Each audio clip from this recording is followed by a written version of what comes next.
역사를 좋아하고 영화를 좋아하는 핸드엑스의 역사 영화 리뷰 시리즈 역사와 영화 손도끼로 팍팍 핸드엑스입니다. 역사 영화 5편으로 돌아왔습니다.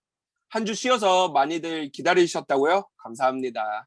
요즘 꾸준히 유튜브 조회수가 오르고 있어서 매우 기쁘게 생각하고요. 저희가 한 주 쉰 이유가 있습니다. 또다시 삼국지로 돌아왔습니다.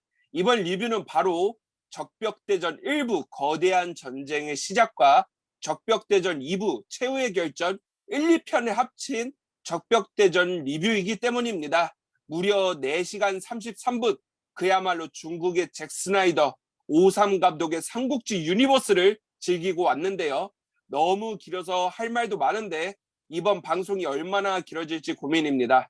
제가 매번 마지막에 볼 수 있는 곳을 알려드렸는데 혹시 모르니까 영화를 보고 리뷰를 들으실 분들을 위해 미리 알려드리는 것으로 구성을 바꿔보았습니다. 오늘 리뷰할 영화 적벽대전은 웨이브, 왓챠, 티빙, 네이버 시리즈온, 구글 플레이 무비에서 보실 수 있습니다. 그럼 오늘도 혼자가 아니죠. 어김없이 함께해준 운현님 인사 부탁드립니다. 안녕하세요, 우려입니다.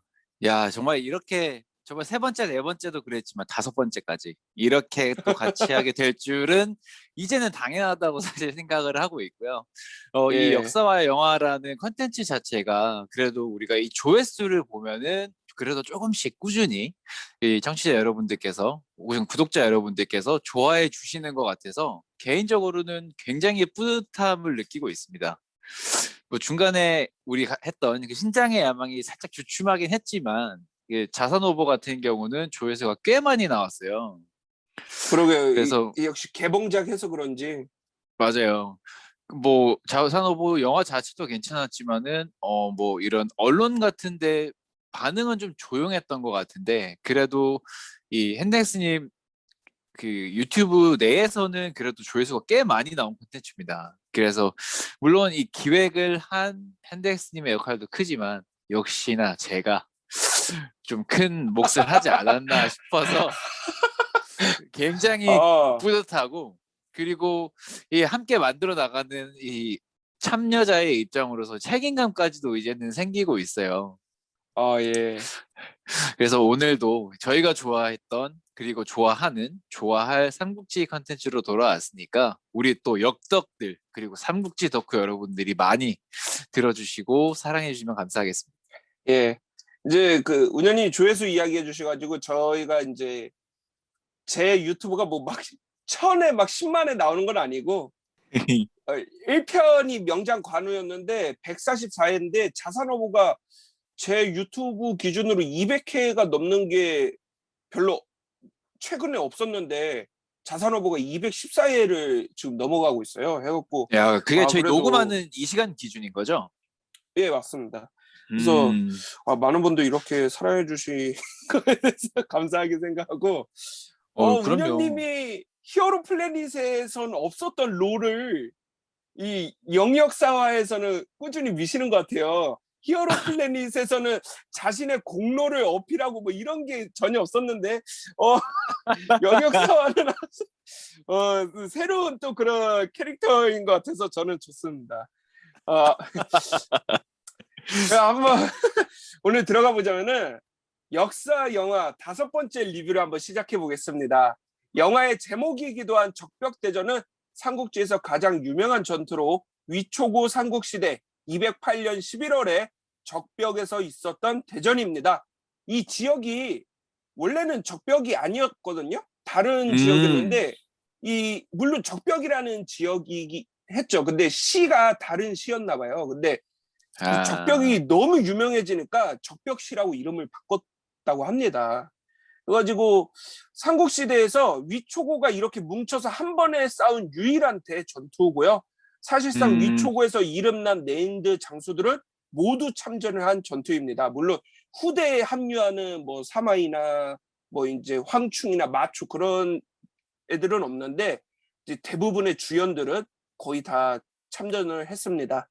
이제 80만이라는 대군 영화에서도 똑같이 묘사하는데요. 하지만 실제로는 조조군이랑 이제 유정군을 포함해 가지고 대략 24만에서 30만 정도 군대였다고 하고요. 송건 유비 연합은 대략 4만에서 많이 쳐봤자 6만으로 추정을 합니다. 그래서 규모만 보면 관도대전보다 작은 전투지만 이 전투로 인해서 조조는 결국 천하 통일의 기회를 잃게 되고요. 삼국지라는 이름에 걸맞게 천하 삼분지계를 이루는 삼국지에선 가장 의미 있는 전투라고 할 수 있습니다. 이 영화 제벽대전은 이 홍콩 느와르의 거장인 오삼 감독의 작품으로 1부는 2008년, 2부는 2009년에 개봉했습니다. 제벽대전은 일본 그리고 대만 배우분들도 많이 출연을 하셨는데요. 이 언급하지 않는 분들은 중국 배우로 생각해 주시면 되겠습니다. 이 주연인 주유 역에는 너무나도 유명한 양조위, 그리고 제갈량에는 일본 배우인 금성무, 조조에는 장풍의, 그리고 소교에는 대만 배우인 린지링 배우분이 연기를 해주셨습니다. 그 외에도 이 제벽대전인 만큼 정말 많은 역사적인 인물들이 등장을 합니다.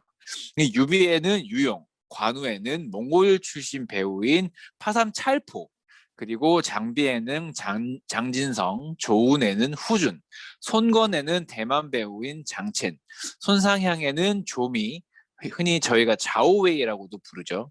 그리고 노숙역에는 허우용, 황계에는 장산, 헌재 역에는 왕저 배우가 연기를 했습니다. 이 재밌는 것은 나카무라 시도라는 일본 배우가 감령을 모티브로 한 오리지널 캐릭터 감흥을 연기했는데요. 근데 한국에서는 웃기게도 이 배우가 그냥 감령으로 번역이 됐었습니다. 이제 조조군은 많이 언급은 안 됐지만 실제로 캐스팅 목록을 보면은 장료, 악진도 일단은 출연을 하고요. 저는 보지는 못한 것 같은데 대교도 조연 목록에는 있습니다. 아마 뭐 이름이 불려지지 않아서 그렇지 등장을 했나 봅니다. 그리고 영화가 4시간 반인데 리뷰가 얼마나 길까요? 제가 매번 은현님한테 1시간 반 선이 끝자고 이제 부탁을 드리는데 이제 물론 1시간 반 넘을 때도 이제 편집해가지고 최대한 점점 줄여 나가고 있는 추세였죠. 자산어보가 1시간 14분 그렇죠. 정도였으니까. 네, 오늘은 영화 1, 2부 4시간 반 긴 만큼 한번 편하게 한번 이야기를 해보죠. 운현님은 또 아시겠지만 아시아 영화 배척자셔서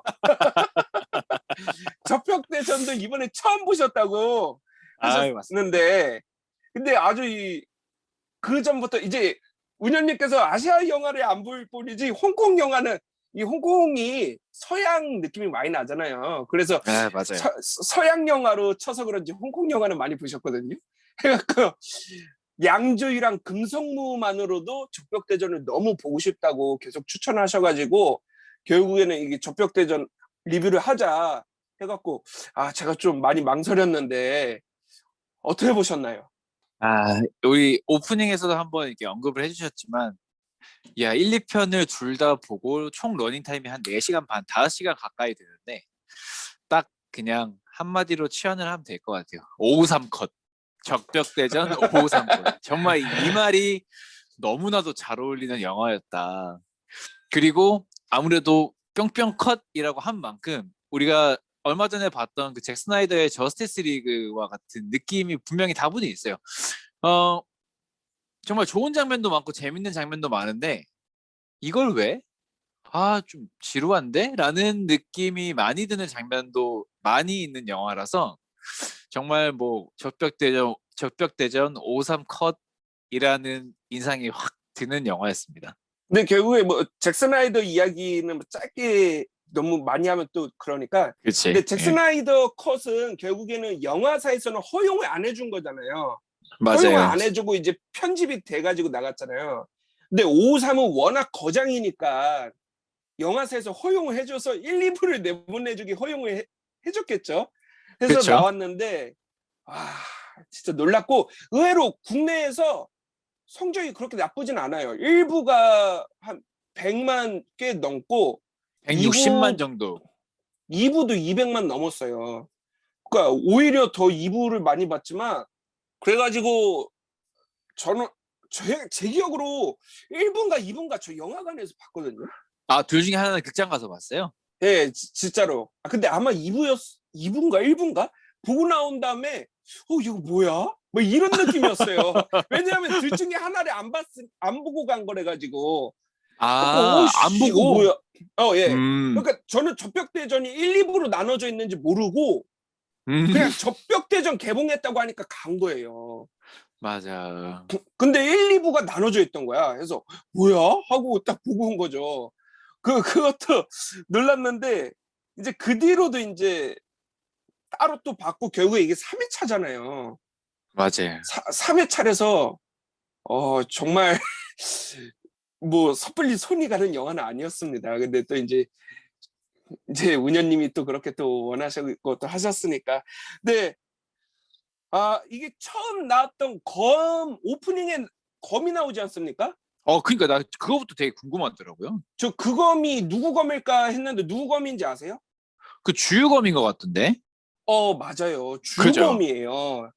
그러니까 이거는 뭐 솔직히 적벽대전이 주인공이 주유일 수밖에 없잖아요. 근데 그렇죠. 이거는 주유검으로 시작하는 거 보면은 진짜로 이거는 주유 영화구나 하는 게 많이 느껴진 작품이었습니다. 그러니까 나도 오프닝에 칼이 만들어지는 과정을 쭉 이제 보여주면서 야, 이 칼이 뭘까? 영화에서 되게 중요한 역할을 하겠네라는 생각을 하면서 이제 봤는데 이제 주유가 딱 그 칼을 들고 있더라고요.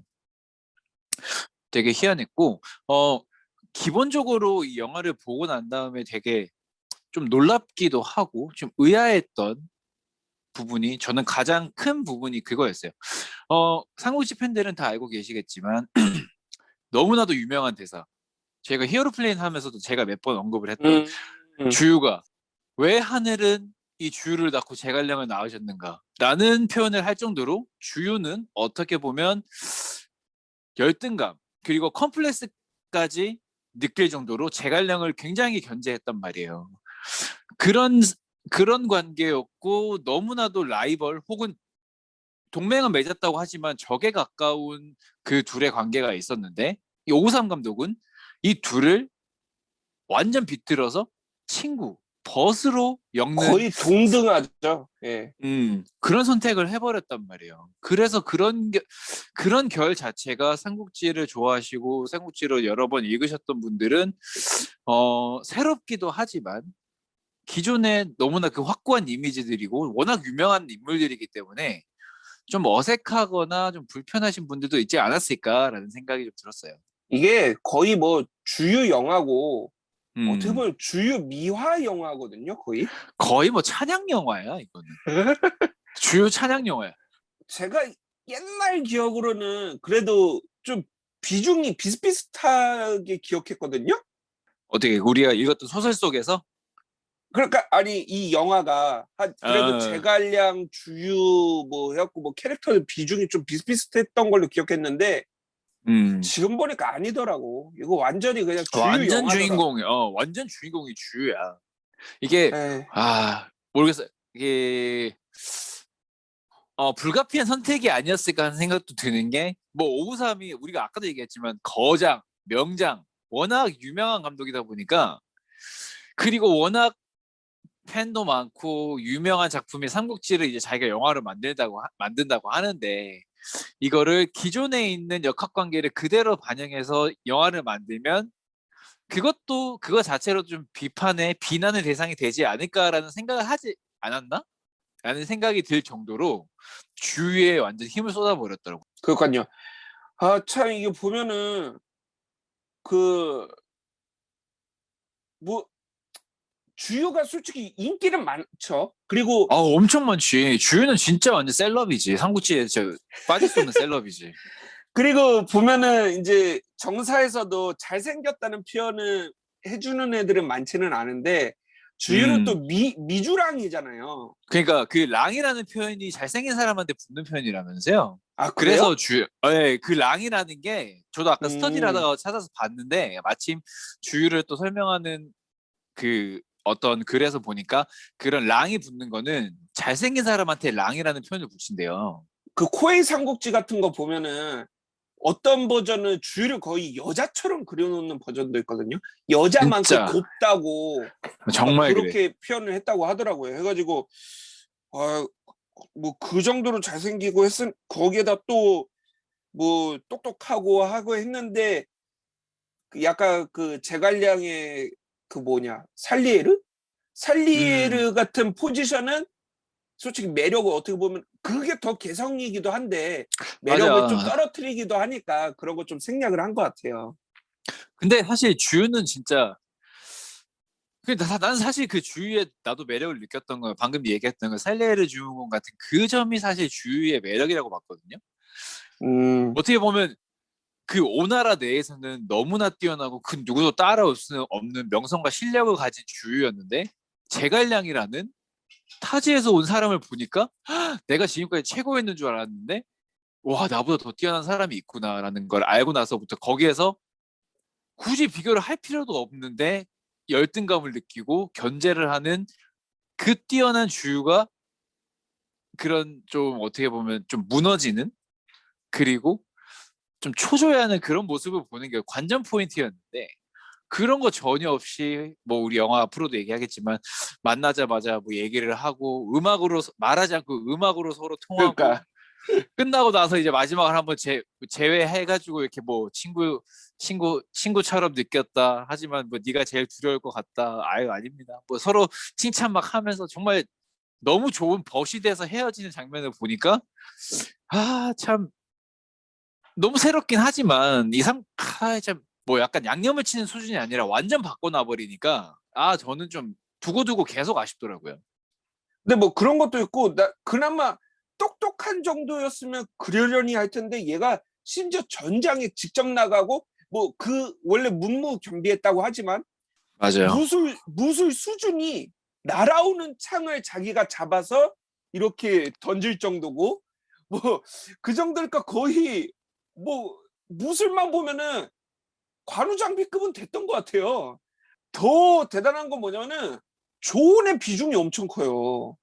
와, 나도 똑같이 봤구나. 그러니까 뭐 얘기 나온 김에 해보자면은, 그러니까 이거는 정말 감독의 취향이 너무나도 많이 반영된 영화라는 게 분명한 게, 아니 조은이랑 주유랑 케미가 너무 좋은 거예요.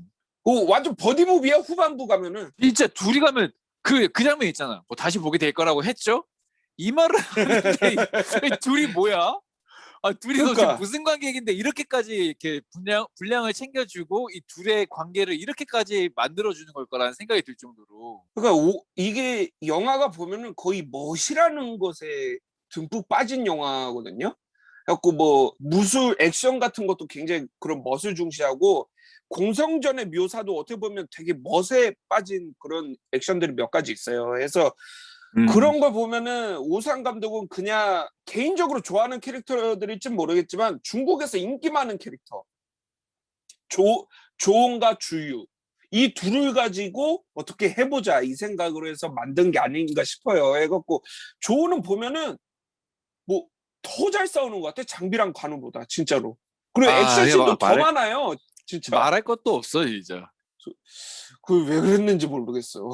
그러니까 방금 얘기했지만 주유가 문무겸장으로 나오잖아요.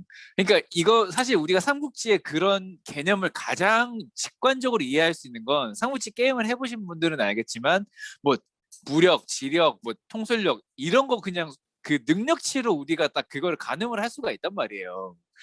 예를 들면 뭐 보통 이제 관우장비 여포 같은 애들은 뭐 99에서 98을 상회하는 무력들을 다 가지고 있고 하지만 뭐 셋 다 뭐 지력들은 뭐 좀 50 언저리 정도 되겠죠 아마 뭐 그런 식일 거고 그런 식으로 따지면 주유는 나 저도 한지 오래돼서 정확히 기억은 안 나는데 뭐 무력은 아마 뭐 70대 정도 됐던 것 같아요. 근데 지력은 이제 뭐 거의 뭐 98 이상이겠지.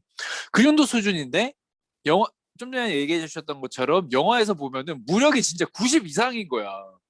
무력 능력치가 거의 뭐 90이 넘고 지력은 뭐 제갈량이랑 뭐 동급이니까 당연히 지력도 뭐 거의 뭐 99 수준이겠지. 이래놓으니까 너무 낯설어요.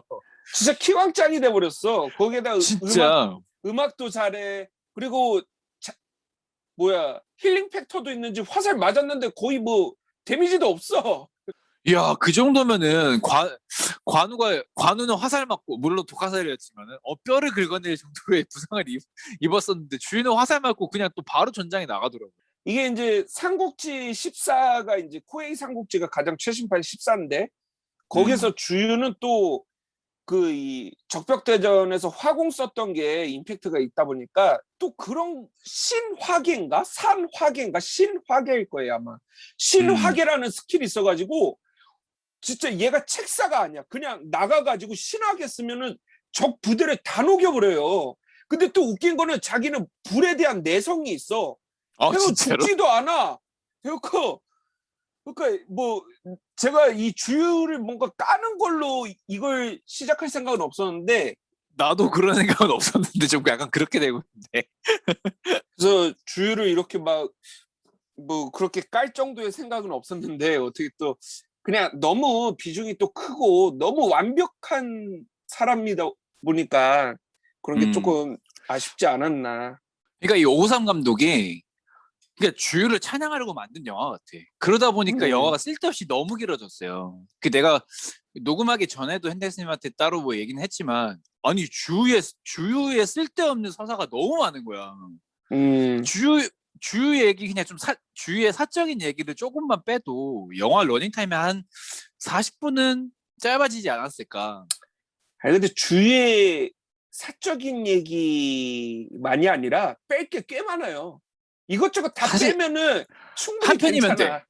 한 편이면 돼. 다 빼면 돼. 그러니까 우리가 553 컷이라고 하는 거야, 이거를. 아무리 생각해도 한 편이면 돼. 근데 맞아. 또 보면은 주요 차장뿐만 아니라 의외의 버프를 먹은 인물이 하나 더 있죠. 의외의 버프? 잠깐만, 나 생각을 해볼게. 누가 있을까? 버프를 먹었다. 유관장 조는 뭐 원래 그렇고. 손관? 아니다, 아이, 아니다, 아니다. 아니지. 누, 손상향이지. 그렇지. 그렇지.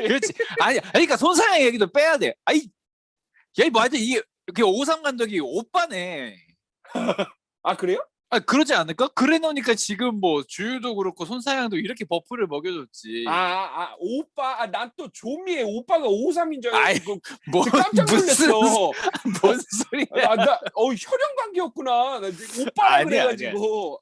오빠. 그러니까 오나라 빤 거 같아, 아무래도. 송상향도 이거는 뭐 너무 적극적인 여성까지는 좋아. 근데 너무 비중이 당연하지. 높아. 너무 환영이지. 그런 건 너무 환영인데, 이거는 상무치 연희 자체도 그냥 소설인데, 이거는 거의 뭐라고 해야 돼? 소설을 초월한 소설 수준이라서. 송상향이 본명 아닌 건 알죠? 그건 몰랐어요. 손상향이 제가 정확히 아는 건지 모르겠는데 손상향이 그냥 손부인으로 나오거든요. 음. 근데 손부인이라고 하기 좀 그러니까 상향이라고 누가 이름을 지어준 걸로 알아요, 제가. 그 역사 속에. 뭔가 누가 그냥 지은 이름인데 그게 이제 대중적으로 알려지면서 송건의 동생은 송상향이다 이렇게 돼버린 거죠. 참 진짜 너무나 황당할 정도로 이 손상향이 그냥 적백대전을 만들었어. 사실 어떻게 적백대전을 베이스를 만든 건 손상향이었어. 영화상에서. 그러니까 너무 영화의 핵심적인 인물이야. 거기에다가 손상향이 자기 로맨스까지 갖고 가버리니까. 그러니까 그것도 보기가 싫더라고. 걔 처음에 이제 그 위나라 그 주둔지를 벗어날 때 쟤는 다시 나오겠구나 했는데, 아니나 다를까 역시나 그 연을 만들었던 걔는 마지막에 다시 등장을 하잖아요. 근데 그 손상향이랑 친했던 남자 이름이 무슨 숙제죠? 마지막에 뭐 성이 나오나? 마지막에 숙제 뭐 성 이러면서만 나와요. 나오고. 성이 손숙지 나와? 아니야? 걔도 손씨 아니야? 손숙제라고? 약간 그랬던 것 같기도 하고. 그 사람도 이름이 손숙제거든요. 그러니까 이 손씨에 대한 뭐가 있나 봐. 오빠네. 확실히 알았어. 553 오빠였어? 와, 심각해. 그리고 아니 솔직히 예를 들어서 손상향의 장면이 비중이 5다 했을 때 1로 줄여도 돼. 1로. 그러니까 당연하지. 1로 줄여도 돼. 손사냥이 아무것도 안 하고 가서 뭐 지도를 그려왔다. 이 정도만 보여줘도 손사냥은 진짜 핵심적인 역할을 한 거고 엄청나게 위세가 있고 비중 있는 사람이 되는 건데, 얘를 거기에 로맨스까지 넣어놨어. 러브라인을 넣어놨어. 그거 하느라고 위나라 애들 축구하는 것까지 보여주고 쓸데없는 그러니까 것들이 너무 많이 붙어버렸어. 오상 감독이 뭐 어떤 판단력이었을까요? 이런 게. 우리가 알잖아요. 잭 스나이더 같은 거장을 보는 것과 똑같지. 거장들은 우리의 상식을 범인들이 생각하는 수준에서 생각을 한 사람들이 아니니까 우리는 몰라.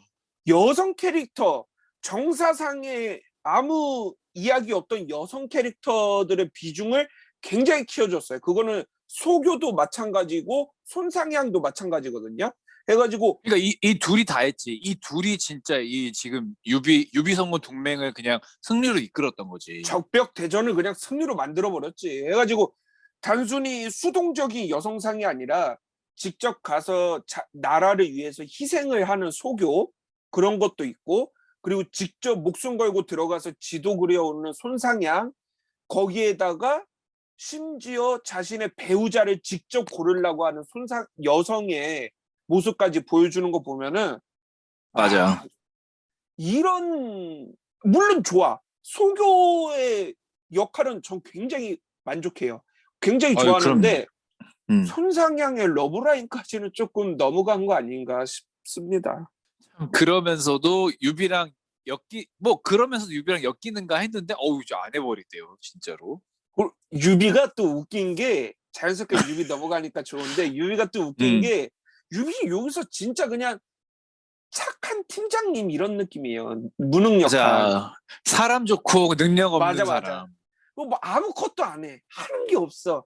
근데 부하들을 믿고 따르는 건 잘해.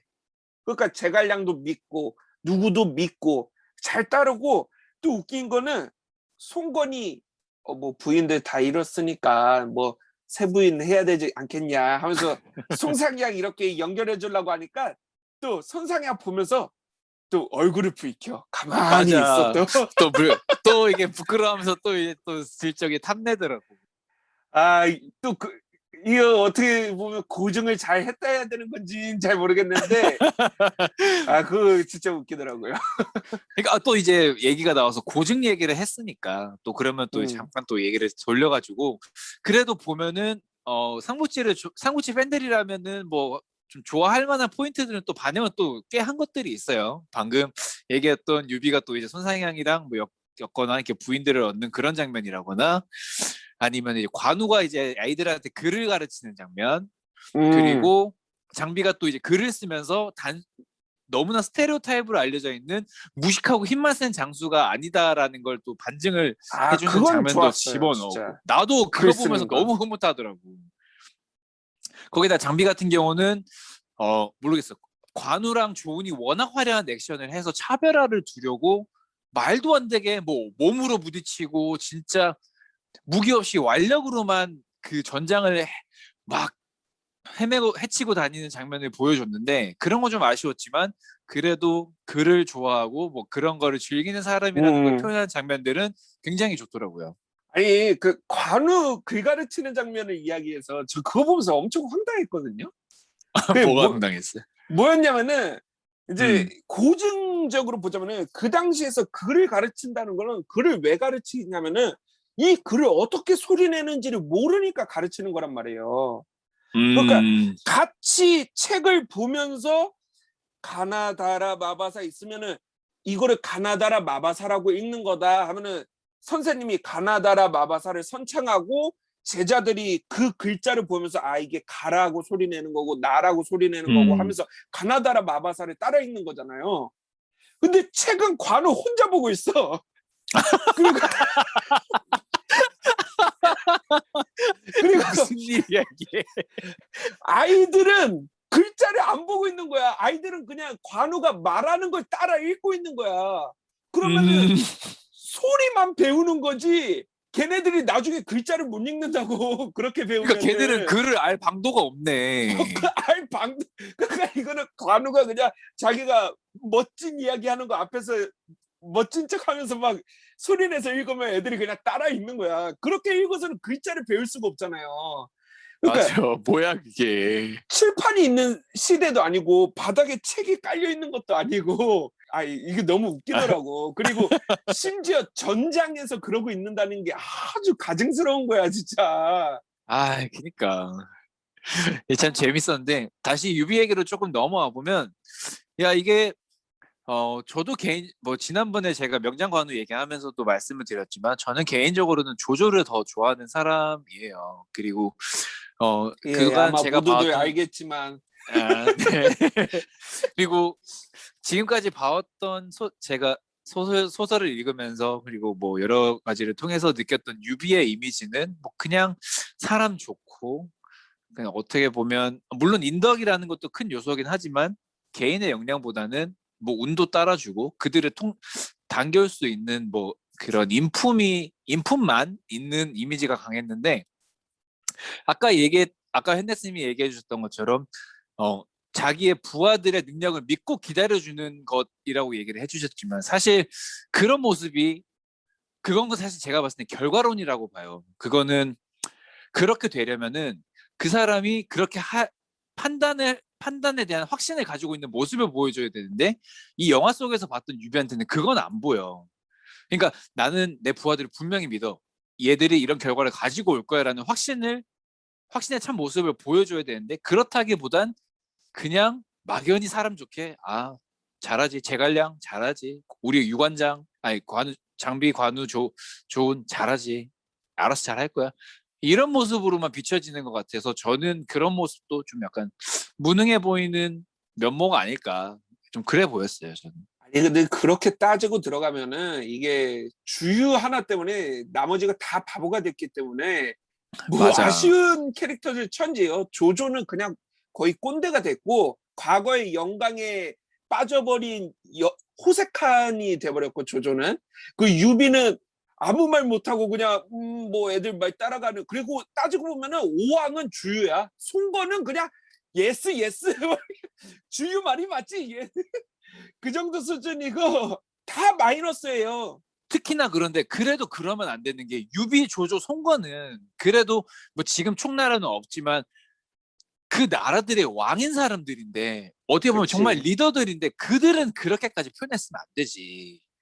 유비도 뭐 제가 아쉬워하는 그런 부분들을 좀 더 올려주거나 다른 정말 훌륭한 장점들을 보여줘야 되고 조조는 그때도 욕은 많이 먹었지만 지금의 우리가 뭐 정말 지금에 와서는 정말 재평가되고 너무나 훌륭한 리더라고 얘기를 하잖아요.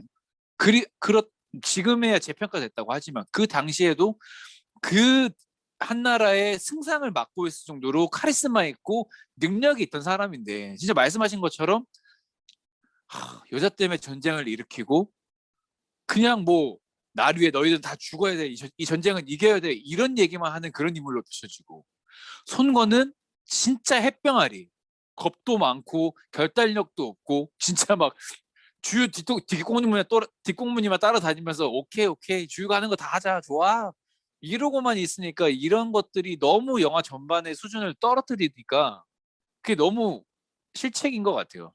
가장 심각했던 거는 뭐냐면은 이게 웃긴 게 뭐냐면은 중간에 보면은 주유가 화살 하나 주고 왕인데 호랑이를 잡으라고 보내거든요.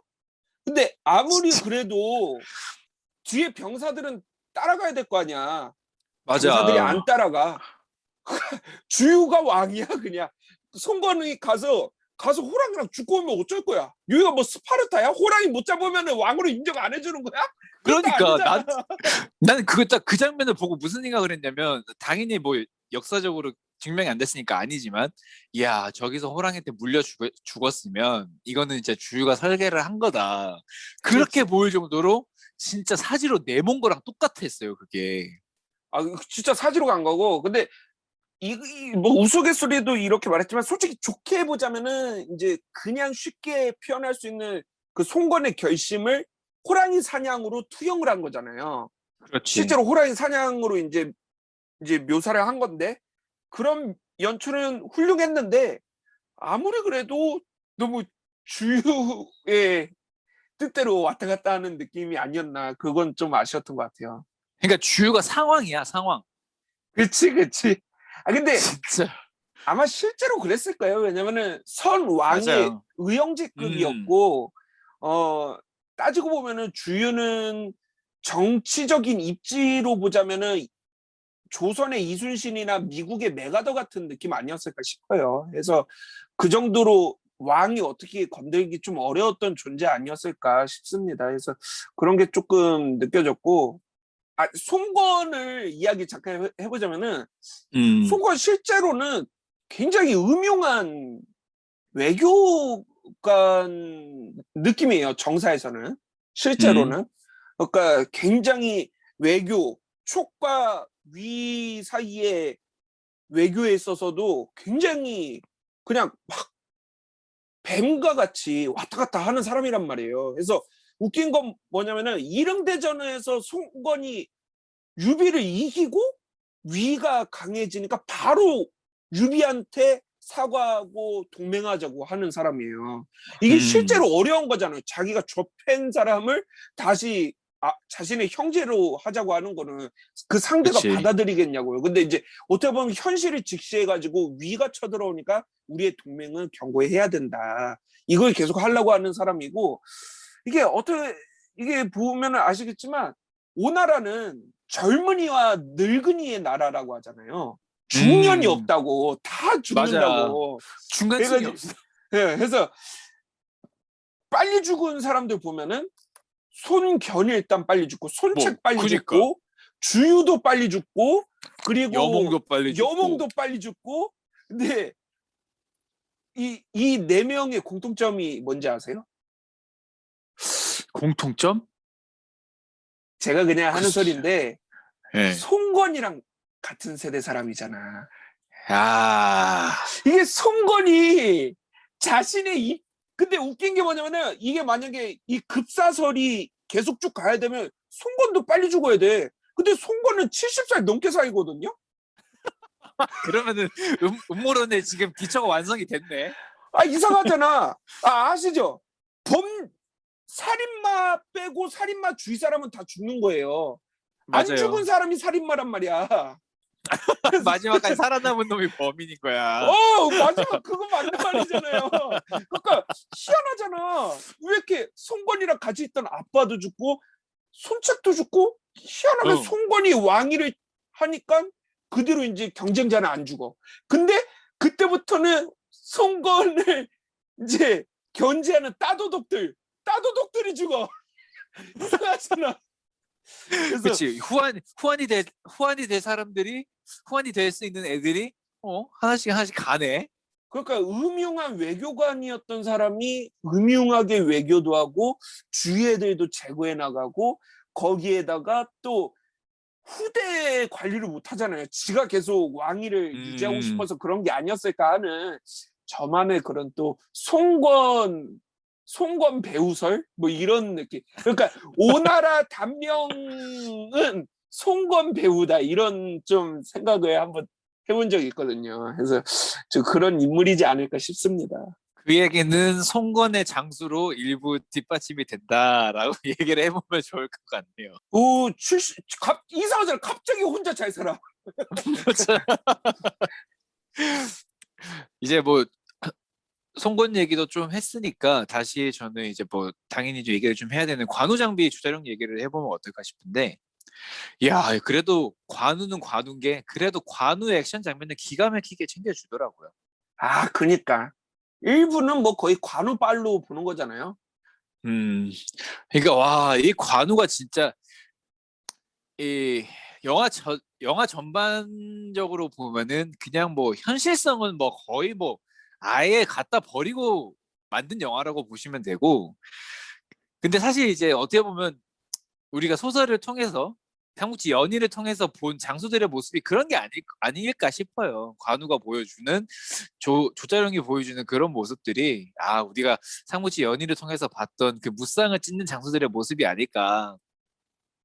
그 팔개진 속에서라거나 아니면 마지막에 적벽에서 또 이제 그 방패로 딱 이렇게 진을 만들어서 하는 그걸 하고 있는 와중에도 이야 관우가 딱 무신의 면모를 딱 드러내주면서 창도 그냥 안 되잖아. 휙휙 돌리고 막 그 총각을 다투는 그 전쟁 어어어. 속에서 와 그리고 뭐, 창을 뒤로 딱 등 뒤에 넣고 맞아요, 맞아요. 있더라고. 어어. 그거 그게 뭐 아무도 안 건드려. 아무도 안 건드려. 반격 자세인가? 반격 자세? 아예 뭐 이유가 폭격만 있는 거지. 자세일 거 아니야. 그러니까 야, 오삼이 아주 이 잭스나랑 약간 비슷해. 멋에 빠졌어 그러니까 아주. 내가 뒤에 얘기하려고 했는데 지금 얘기할게요. 553 이 사람 비미세야 비미세. 비미세가 뭐예요? 비주얼에 미친 새끼. 아 요새 막 하는 말 보면 돈미세 막 이런 말을 써요. 돈에 미친 새끼 막 이러면서. 맞아요, 맞아요. 지금 내 영화를 딱 아, 지금 적벽대전 1부 2부를 다 보니까 그냥 한마디로 정의를 하면 553 비미세야. 모든 장면에 진짜 그냥 비주얼에 목숨을 걸었어 진짜로. 근데 보면은 그 관우에 이 사람이 그, 그 멋에 빠진 사람지 그 영혼 본색을 만든 사람 아니에요. 아이, 이쑤시개를 꼭 항상 물고 다니고 쌍권총을 만든 사람인데 이 멋에 빠진 사람이 삼국지를 만들었는데 관우가 나는 진짜 이 초반에 관우가 너무 멋있는 거야. 막 그 여러 명이 창으로 해서 목을 딱 이렇게 감싸잖아요. 근데 야 맞아. 와 맨손이었는데 그냥 다 창이 수수깡이야. 다다도당 나고 그러니까 바로 막 쓰고 또 웃긴 거는 뭐냐면은 얘는 언월도가 필요 없어. 언월도가 투척무기야. 언월도 딱 던지고 무기는 병사들 거 뺏어서 찌르는 거야. 와. 그러니까 자기들이 들고 있는 거는 내가 쓸 게 아니야. 던졌다가 다시 회수할 거야. 그러니까 와 관우도 진짜. 그러고 아니 관우도 장비도 조자룡도 다 그래. 자기들이 처음에 들고 있던 거는 그냥 던지고 시작해. 아니 그 정도의 화를 그냥 쓰는 게 낫지 않나? 그렇게 투척수를 그렇게 자주 쓸 바에는 너무 웃기더라고. 그래서 이야기를 좀 해주고 싶었어요. 해갖고 액션이 굉장히 연극적이에요. 이게 야 맞아요. 사실적이고 긴박하고 긴장감이 있고 막 이런 게 아니고 약간 잘 만들어 놓은 체조 무대 있잖아요. 막 국가대표 체조 맞아요. 무대처럼 다음에 어떠한 기술 하면은 잘했다 점수 몇 점. 뭐 이런 느낌이처럼 이런 거 보여줄게요. 다음에 이런 거 보여줄게요. 이런 것도 볼래 하면서 막 하는 게 근데 또 이렇게 조금 마음의 준비를 하고 보면은 충분히 즐길 수 있는 중국식 무협이에요. 그래서 아 근데 그럼요. 물론 호불호는 있을 수도 있을 것 같아요. 근데 일단은 그런 거에 불호가 없다면은 이것도 하나의 또 중국식 액션으로서 하나의 액션 장르로서 재밌게 좀 보실 것 같아요. 물론 고증에서는 뭐 거의 의미는 없겠죠. 거의 뭐 의미가 없죠. 아까 말씀하셨던 좀 체조 같은 아크로바틱한 그런 액션을 가장 잘 보여주는 게 좋은 조자룡의 액션이 정말 그런 면에서는 정말 기가 막힙니다. 조자룡 장대 높이 뛰기도 하잖아요. 이야, 나는 딱, 성, 나 그거 보고 진짜 했는데 기가 막히더라고. 성벽이 원래 의미가 공선전이면 없어.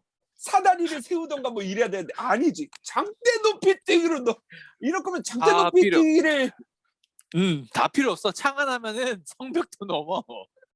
그러니까 관우 같은 경우는 전통적으로 그 창을 가지고 그런 무기를 써서 정말 전장을 누비는 액션을 보여주고 장비는 아까 말씀드린 대로 정말 무기를 버린 모습을 보여줄 정도로 그 아이, 완력을 자랑하는데 포켓몬이야. 몸통 박치기를 하잖아.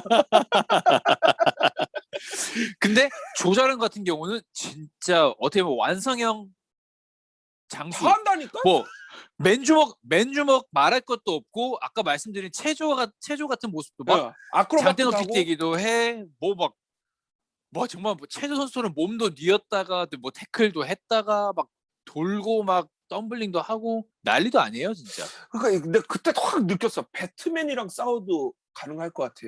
조자룡 정도면은 진짜로 맞아 맞아 맞아. 배트맨이 그 DC 유니버스 세계관에서 7번째로 무술이 세거든요. 근데 음. 조자룡 정도면은 6번째도 되지 않을까 싶을 정도로 엄청 잘 싸워 진짜. 야 이제 그렇게 잘 싸울 수가 없고 그리고 또 조자룡의 팬이라면 열광하실 수밖에 없는 또 장판파에서 또 아두를 구해오는 그 모습을 또 보실 수가 있습니다. 난 그거 참 개인적으로 좀 조자룡 좋아하세요? 조자룡은 좀 제가 예전에 한번 언급한 대로 좀 너무 완성형 캐릭터라서 그렇게 좋아하진 않아요. 우녀님이 이런 건 저랑 잘 맞는데 저도 음, 조자룡을 별로 안 좋아해요. 그 조자룡이 맞아. 한 게 뭐가 있어요? 그 아두간 거밖에 없잖아요. 근데 음, 너무 그런 캐릭터야. 약간 뭐 없어. 없는데 너무 그냥 어디 가든 좋게 평가받는 인물. 근데 맞아요. 실적을 보면 실적이 없단 말이야. 맞아요. 근데 욕을 못하는 인물. 이런 느낌이에요. 그래서 참 저거 뭐 남들보다 엄청 뛰어난 것도 아닌데. 그래서 뭐 또 아두 이야기 나와서 이야기해 보자면 실제로는 미부인이 우물로 뛰어내렸거나 뭐 그런 거는 정사에는 없고 음, 미부인이 어느 순간 갑자기 기록이 안 나온다고 해요. 그러니까 음. 아마 이때쯤에 죽었을 거다라는 추정으로 우물에서 뛰어들었다라고 이제 나관중이 조금 스토리텔링을 한 듯 합니다. 근데 뭐 그런 또 이제 그런 것들이 가미가 돼서 장판파 이야기가 너무 유명해진 거지. 그래서 차라리 그 이 사람이 얼마나 장비나 뭐 관으로 안 잡는 장판파면은 차라리 장비 그 사자우라도 한번 보여주던가. 야, 근데 그래. 그거를 또 안 하대. 아, 그러니까 참 목소리 너무하더라고. 큰 것만 보여주잖아. 목소리 큰 것만. 그러니까. 오삼이 그러니까 근데 음. 예지를 한 거 아닐까? 미래를 보니까 버프라는 곳에서 사자우 같은 거 잘못 쓰다가 영화가 망하더라. 거장을 알고 있었던 거지. 아, 그치, 사자우라는 그치. 게 얼마나 쓰기 음. 어려운 건지 영화에서. 함부로 써선 안 된다는 걸 버프라는 영화가 그 사자우 잘못 써서 망하던데 이 오삼은 예견을 한 거지. 2008, 9년에. 보고 온 거지. 미래에서 나이트메어로 보고 온 거지. 나 내가 너무 빨리 너무 빨리 갔나? 아, 근데 역시 삼국지 얘기를 하니까 할 얘기들이 너무 많네요. 큰일 났다. 지금 뭐 영화 내용 얘기는 거의 안 했어요. 큰일 났네. 뭐 근데 이게 이 명장관우 때랑 다르게 명장관우는 솔직히 조금 그렇게 유명한 인물이 많이 나오진 않았잖아요. 그래서 맞아요. 조조관우 2파전인데 그러다 보니까 이 삼국지 이거는 솔직히 적벽은 뭐 아까 말한 것처럼 실질적으로 그러니까 촉이 위랑 오랑 동시에 싸운 적은 있거든요. 근데 음, 위촉 오가 한 전장에서 만난 적은 없어요. 해가지고 맞아요. 실제로 이 세 나라가 합쳐서 이렇게 된 거는 거의 뭐 이 적병 영화 지나고 나면은 다른 삼국지 영화에서는 이 적병만큼 이렇게 막 이야기할 기회는 많지는 않을 거예요. 맞아요. 혹시나 이 삼국지를 접하지 못하신 분들이나 좀 삼린이 분들이 계시다면 정말 제가 쉽게 비유를 해드리면 이 적벽대전이라는 전투의 의미가 어느 정도냐면 원피스에서 정상전쟁으로 보시면 됩니다. 그치. 그 정도 규모와 유명세와 스케일을 자랑하는 전투가 바로 이 적벽대전이거든요. 적벽대전은 정상대전이라고 하기에는 어떻게 보면 적벽대전이 말미의 전투는 아니에요. 아, 그렇죠. 신기하게도 적벽대전부터 어떻게 따져보면 삼국지가 시작하는 거란 말이야. 적벽대전 그때부터 이제 적벽대전 이전에는 그냥 삼국지 등장인물 소개야 거의. 맞아 진짜. 운현님은 삼국지 3대 전투를 뽑는다고 하면은 뭐를 뽑으세요? 3대 전투 저는 가장 첫 번째로 뽑아야 되는 건 당연히 그거겠죠. 가정전투. 저는 가정전투? 가정전투. no. 가정전투가 뭐 읍참마소. 말하는? 읍참마소. 아, 저는 그러면? 이상하게 그냥 그게 항상 첫 번째로 떠오르더라고요. 아니, 난 하다못해 관도대전은 나올 줄 알았어. 근데, 아, 관도대전이 두 번째고 나는 항상 그래. 어, 이상하게 나는 그 세 번째가 읍참마소 뭐예요, 그러면? 세 번째는 이제 오장원. 오장어. 그렇게, 왜냐면 또 오장원은 나는 연거장부터 쭉 이제 게임을 해왔잖아요. 근데 그 챕터 중에 오장원의 지는 별이라는 그 제목이 너무 서정적이고 좋더라고. 그치.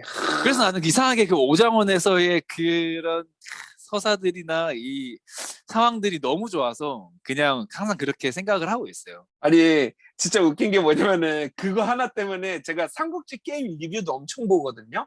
근데 그거 음, 보면은, 게임 하다가 막 질라고 하잖아요. 삼국지 음, 14나 뭐 게임 하다가 질라 그러잖아요. 만약에 적벽이었다 쳐 그러면 막 댓글들이 막 적벽에 지는 별, 적벽에 지는 별. 이제 진다고 막 하고 막 예를 들어서 뭐 또 다른 곳이야. 뭐 수원이라고 해. 그럼 수원에 지는 별, 수원에 지는 별. 계속 그래. 그게 너무 웃기더라고. 맞아. 저는 그렇게 작게까지는 생각 못했고 보통 예. 3대 전투 하면은 관도랑 적벽은 치잖아요. 맞아요. 보통 그런 것들 워낙 유명하니까 들어가고. 예, 저도 똑같이 관도랑 적벽은 쳐요. 그리고 근데 마지막은 이제 이것저것 다른 분들은 어떨지 모르겠죠. 저는 한중 한중 아, 한중 올스타전 그때가 어떻게 보면은 진짜 총나라의 올스타들이 일단은 가고 맞아, 그리고 맞아. 위에 올스타들이 오는데 또 총나라의 또 그런 거 보면은 어떻게 보면 그거에 이겼으니까 촉한이 된 거잖아요. 맞아, 맞아. 이겼으니까 유비가 황제가 된 거 아니야. 솔직히 맞아. 유비가 그거 없었어 봐. 없었으면은 유비도 아무것도 아니었어 정말로 진짜. 진짜 뭣도 아니었지. 그냥 돗자리 장소 하는 거지. 아, 왜 이런 이야기를 하냐면은 적벽대전에 이미 유비가 뭐 된 거 아니냐 이러는데 실질적으로 정사에서는 그냥 적벽대전은 위와 오의 대결이었다고 보시면 됩니다. 근데 맞아요. 이제 거기에서 약간 유비 용병단이 도와준 느낌인 거죠. 유비 용병단이. 대부분의 그러니까, 군대에도 오나라 군대들이 싸웠고 그러니까 어떻게 보면 유비가 당시에 가진 거라고는 유관장, 조자룡, 제갈량 그리고 유명세밖에 없었어. 그런 걸 보자면은 진짜 한중 올스타전이 결국에는 진정한 유비 황제를 만들어낸 전투다 하고 저도 굉장히 재밌게 생각하고 어 근데 또 유비가 운현님은 이제 마냥 착한 아저씨 이렇게 이야기하시는데 유비가 정사 기록에도 나옵니다. 그 평가가 유비라는 인물에 대한 평가가 없을 때도 절대 누구 밑에 안 들어갔다. 음, 거지 아무리 자기가 거지여도 누구 밑에 들어가지 않아. 얘는 지가 왕할 생각만 머릿속에 가득 차 있던 애야 진짜로. 그러니까 맞아, 맞아. 자기는 황손이라는 거를 맨날 말하고 다녀. 막 진짜 뭐 사촌도 아니야. 그냥 아 제가 황손 솔직히 현대도 그런 사람 있잖아요. 내가 맞아, 맞아요. 대통령의 한 육촌이야. 뭐 이 말을 계속 하고 다니는 거야. 그런 인물이 솔직히 제대로 된 인물입니까? 아니잖아요. 근데 절대 아니지. 얘는 와, 그 물론 이것뿐만 아니라 뭐 굴하지 않았다는 거, 음, 불의에 굴하지 않았다는 거 그런 것들도 있고 하니까 얼마나 또 되게 뭐 그런 면에 있어서 충분히 매력 있는 인물이었겠지만 그래도 어떻게 보면은 자존심 하나로 살았던 인물이 나쁘게 말하면 자존심 하나로 살았던 인물 아닐까 싶기도 합니다. 뭐 우리가 삼국지 보신 분들은 알겠지만 사실 제가 유비를 그렇게 좋아하진 않지만 뭐 앞으로도 당연히 삼국지를 몇 번이고 읽을 생각이니까 읽다 보면 또 제가 몰랐던 유비의 매력이나 뭐 다른 점들을 아마 발견할 수 있지 않을까 생각은 듭니다. 아니 다음에 조금 시간 들여서 애니로 창천왕로나 리뷰를 하죠. 야, 너무 좋죠. 너무 좋아. 너무 좋아. 창천왕로 한번 가야겠다. 창천왕로. 야, 그러면 방송 재밌겠다. 말 나온 김에 그럼 이제 조조 얘기를 한번 해보면, 야, 조조 얘기뿐만 아니라 전체적으로 조조와 그 위나라 인물들에 대한 묘사 자체가 너무 별로예요. 그러니까 이게 다 진짜 좀 이건 좀 심각해, 문제가. 그래도 그 당시에 가장 위세를 떨치던 건 조조와 그 조조의 세력들인데, 그리고 결국에는 나중에 이제 위나라의 장수들인데, 거기에 나오는 장수들은 하나같이 바보 같아. 누가 봐도 얘들은 장수가 아니라 그냥 뭐 부장 정도? 부장 정도밖에 안 되는 애들로만 지금 조조의 그 사단을 구성해놓고 있으니까 그런 애들이 그런 큰 규모의 80만 대군을 이끌고 있으니 전쟁이 어떻게 되겠어요. 그게 아니 너무 아쉽더라고. 실제로 이 적벽에 참전했다는 이제 리스트를 보자면은 조조, 조인, 악진, 서왕, 가후, 장료, 허저 이 정도거든요. 물론 야, 더 있는데 이 정도면 조조 사단 올스타잖아. 이미 여기서 올스타인데. 아니 이 정도면은 이미 삼국지 코웨이 삼국지였으면 1000통 가야 돼. 이 정도 이름이면은. 아니 이 정도 지금 나온 애들 진짜 뭐 아니 뭐 너무 좋아. 지금 뭐 가우 있으니까 뭐 책사 쪽도 됐어. 뭐 허저랑 서왕이 그러니까. 있으니까 됐어. 이게 충분해. 전장내원이었으면 이미 적병 먹고 왔어야 된다고.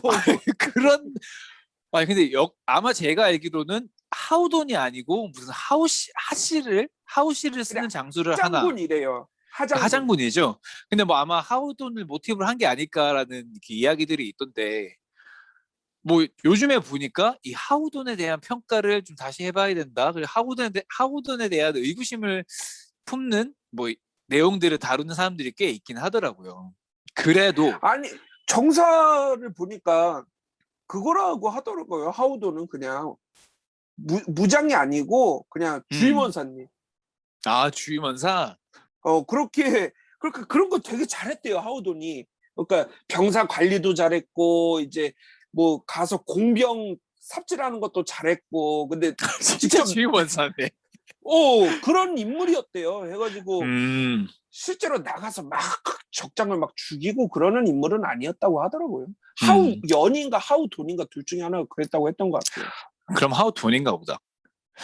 그래서 아무튼 그런 그 하장군은 진짜 너무 바보같이 그 손상향이 미끼로 던졌던 그 기습 작전에 말려들어서 그 팔개진에서 거의 뭐 개멸당하다시피 해서 패퇴해서 돌아가고 누구 하나 제대로 된 조언이라거나 전략을 가지고 조조를 배필해주는 애들이 없다 보니까 그러니까 조조가 머리가 아픈 이유가 있지. 밑에 그런 애들이 있어서 그런 애들밖에 없는데 아무튼 내가 한나라의 승상이고 80만 대군을 데리고 왔으니까 자기가 다 해야 되는 거야. 그러니까 머리가 너무 아픈 거지. 아플 수밖에 없어. 솔직히 그런 선택을 막 할 때가 제일 머리 아프죠. 회사에서도 마찬가지인데. 근데 그러니까. 얘는 뭐 다 자기가 해야 되는데 얼마나 머리 아프겠어, 솔직히. 아휴, 진짜 답답하더라고, 진짜. 유비는 그 규모도 얼마 안 되는데 옆에 관우장비 조자룡 있지. 바로 옆에는 그 세계관 최고 브레인인 제갈량 옆에 있지. 그니까. 햇병아리 송건도 옆에 주유 있지. 노숙도 있지. 아휴, 조조는 얼마나 티는 안 내는데 얼마나 속이 뭉그러졌을까. 저는 개인적으로 제갈량 주유보다 노숙을 좋아하거든요. 야, 그래서 왜요? 그러세요? 저도 뭐 노숙 좋아하고. 이거 아주 삼국지 잘 맞네. 좋아. 아니 그리고 제가 나중에도 물어볼 거죠. 마지막에 뭐요? 저한테 가장 인상 깊었던 인물 누군지 물어보려고 그랬죠. 그거 우리 고정 질문 하기로 했잖아요. 마지막에 물어봐야지. 근데 뭐 사실 답이 나온 거 같아. 지금 해볼까요, 그러면은? 저는 이미 이제 그걸 알기 때문에 누가 있을까 생각해 보니까 저는 이번 영화에서는 노숙을 꼽아요. 왜 그런지는 아마 눈치를 채셨을 텐데 노숙을 너무 바보같이 해놓은 거야. 그러니까 이 노숙이라는 인물은 오나라에서 보면은 당연히 오나라에서 가장 유명하고 최전선에 있는 사람들은 어떻게 보면 주유고 여몽이고 그런 사람들을 뽑을 수가 있겠지. 큰 업적을 뽑은 사람들을 보면. 하지만 오나라의 역사적인 순간에는 항상 노숙이 있었다라는 점을 봤을 때 저는 그런 포인트에서 노숙을 항상 되게 좋아해요. 맞아요. 그리고 결국에 초고 동맹이라 그래야 되나? 초고 동맹, 오촉 동맹? 그거를 이제 가장 주역이 결국에 노숙이잖아요. 맞아. 그거를 이제 그 회담과 그 동맹을 이끌는 건 노숙이거든. 맞아요. 그리고 나중에 이제 초고가 막 싸우고 촉이 마음 상할 때도 항상 가서 풀어줬던 게 노숙이라고 하더라고요. 그래서 노숙의 그런 뭔가 외교관적인 면이나 넓은 배포나 아량 같은 판단력 이런 걸 보면은 저는 노숙이라는 인물을 꽤나 좋아하는 편입니다. 의외로 5에서 이제 연애에서는 많이 비중은 없었는데 5에서 제갈량 같은 인물은 장소였대요. 그렇죠. 장소도 워낙 유명하잖아요. 근데 이제 주유보다 더 제갈량 정도의 그런 전략가였다고 하는 사람들도 있더라고요. 장소가. 전략가? 근데 우리한테 알려진 장소는 그냥 행정가잖아. 정치가로서의 그러니까 맞아요. 그건데. 근데 그렇다기보다는 더 뭔가 군사 전략가 같은 면이 장소가 있었나 봐요. 그래가지고 그런 의견도 좀 봤었고 그 조조 이야기하다가 넘어왔는데 조조가 참 여자 좋아하는 걸 그걸 잘 표현했잖아요. 근데 그것만 또 넌 그것만 해놨어. 그 배우가 연기를 또 잘해요. 야, 그 배우가 조조 배우가 그 처음에 오프닝 부분에 이제 헌재를 아련하러 가는 그 장면 있잖아요. 와, 그 장면에서 카리스마가 진짜 엄청나더라고. 나 그래서 아, 이 영화에서 조조를 기대할만 하겠다라고 했는데 와, 거기가 끝이었어. 아니 그기도 좋았고 그 다음에도 보면 이제 도망치잖아요 유비군이. 근데 음, 거기서 조조가 굉장히 여유롭게 어떻게 해라 공격해라 뭐 해라 되게 웃으면서 음, 명령하거든요. 그것도 음, 뭔가 조조의 위엄이 좀 느껴지는 연출이었고 저 인상적으로 남는 장면은 뭐냐면은 소교가 차 음. 한잔 하고 가라고 하니까 전투 치르고 와서 먹겠소 이랬더니만 아니라고 지금 드셔야 된다고 하니까 갑자기 웃으면서 응 하면서 아, 그리고 또 웃긴 게 뭐냐면은 또 화타나 부하장수들 보면은 조조가 여자에 딱 빠지면은 뒤에서 그냥 바로 하면서 고개를 돌려요. 맞아, 맞아. 화타도 치료해 주려고 들어가려다가 조조가 여자랑 놀고 있으면은 딱 아유 하고 딱 말고 부하장수가 와서 화타한테 왜 안 들어가고 있냐고 하니까 또 여자랑 놀고 있다고 막 이런단 말이에요. 그래서 그런 연출들 하나하나가 진짜 웃기더라고요. 아, 그리고 또 한 가지 그래도 조조에 대한 묘사를 좋고 재밌게 한 부분이 또 어떤 게 있냐면 딱 한 장면이 더 있어요. 제가 본 거는 이 채모가 투항하면서 이제 주변에서 이제 가신들이 옆에서 막 아우 저 오에서 온 첩자일 수 있습니다. 조심하셔야 됩니다라고 하는데 조조가 하는 이야기는 달라요. 쓸모만 있고 이기기만 하면 된다라고 얘기를 한단 말이에요. 저는 그 장면에서 이 조조라는 인물이 가지고 있는 이 실용주의 정말 뭐 어떤 그냥 마냥 사람 좋고 뭐 이런 게 아니라 어떻게든 쓸모가 있으면 쓰고 적재적소에 그들을 쓸 줄 아는 그 조조의 능력을 그런 부분으로 잠깐이지만 표현하는 부분이 있어서 그거 하나는 마음에 들더라고요. 그 좋은 이야기, 좋은 포인트 잡아주셨는데 조조의 승리 비책은 결국에 인용술이잖아요. 그렇죠. 그리고 그 조조가 이제 다른 인물들 오다 노부나가랑 약간 비슷한데 약간 다 음, 그때 시대의 개혁적인 면을 가졌던 이유는 약간 선덕여왕도 약간 비슷해요. 그러니까 뭔가 통일의 기초를 하기 위해서는 그런 사람들은 인재를 쓰는데 거침이 없었어요.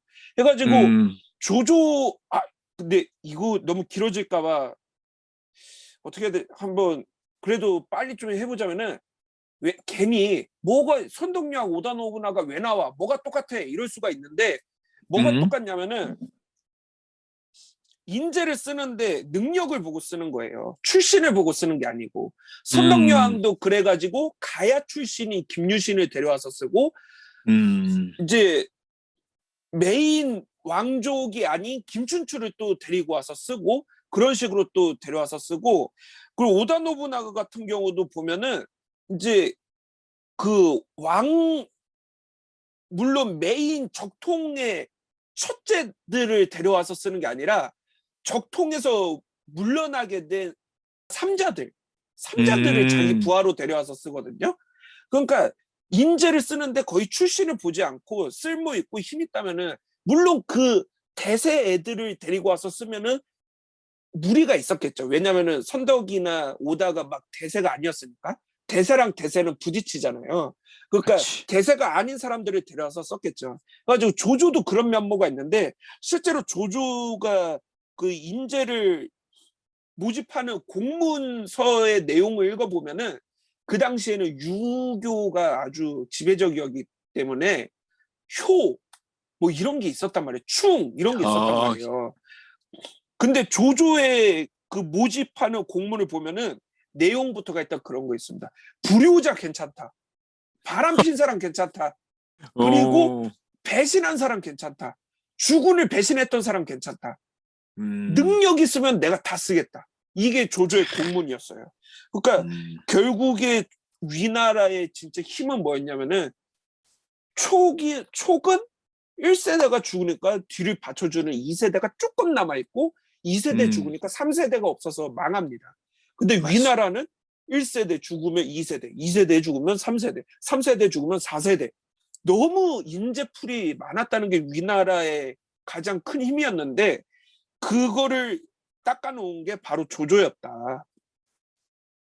그런데 그렇게 인재가 많은 위나라에서 어찌 보면은 그리고 인재도 하나도 없죠. 이 영화에서는 위나라의 인재가 보이지를 않죠. 그래서 그런 점이 또 있었습니다. 심지어 조조마저도 인재라고 보이지는 않아. 그러니까 그 점이 화가 나는 거죠, 정말로. 그래, 좋다. 부하들이 무능한 거 좋다 이거야. 그러면 조조라도 좀 정신을 차려야 되는데. 아, 참, 그래. 또 조조가 너무 화나는 게 보면은 이제 적벽에 가서 하는 판단이 보면 너무 어리석고, 너무 근시안적인 판단만 하고, 너무 섣부른 판단만 하니까 당연히 전투는 필패할 수밖에 없지.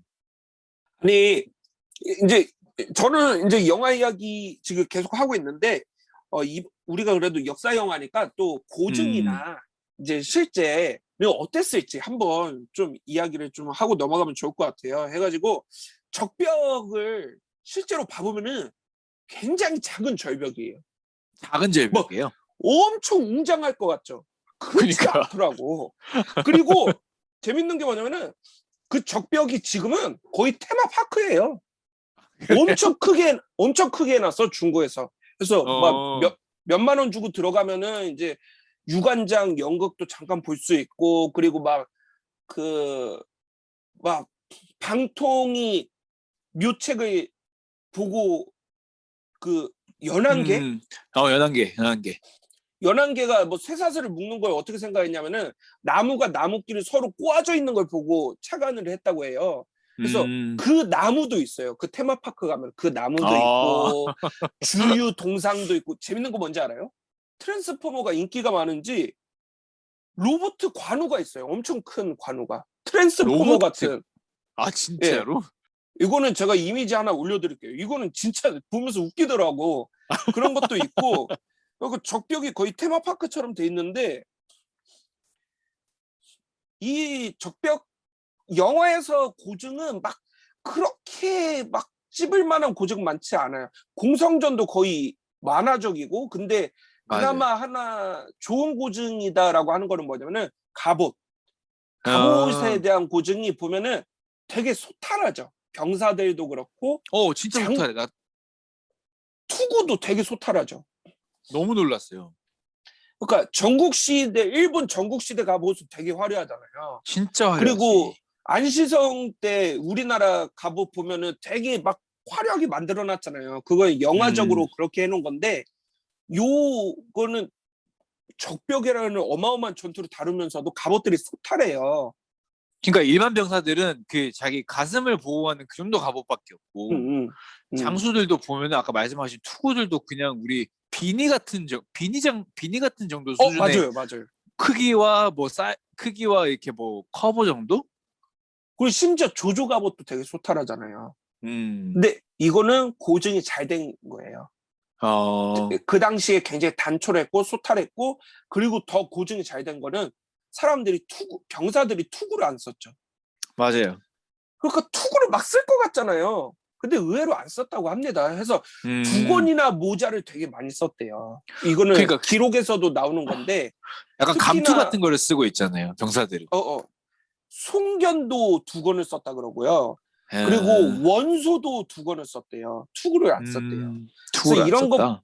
보면은 제가 느끼기에는 송경 같은 경우는 최전방에 나가는 그런 지휘관이면서도 장수인데도 투구를 안 쓴 정도면은 활에 궁수들의 실력이 헤드샷을 맞출 정도는 아니었던 거 아닐까. 아니면은 그 당시 아, 투구가 헤드샷을 버티지 못할 정도였지 않을까 싶습니다. 그래서 두건이나 모자를 썼던 거는 실제로 고증에 맞는 묘사였고 그리고 병사들이 쓰는 예전에도 말했지만 병사는 창병이 흔하고 창술이 가르치기가 쉽다. 여기서도 음, 대부분 창을 쓰는데 맞아요. 극이라는 창입니다. 극이라는 창. 그래서 창이 이렇게 길쭉하게 있으면 옆에 단창, 괄을 가로로 하나 붙여가지고 이렇게 막 음, 끌고 와서 막 넘어뜨리기도 하고 그러잖아요. 맞아요. 그런 그래서 장면 많이 나오잖아요.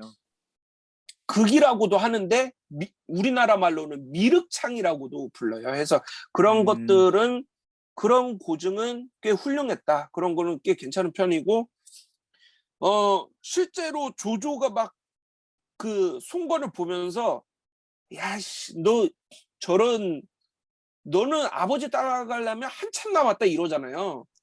근데 맞아. 실제로는 조조가 송건을 이렇게 평했다고 합니다.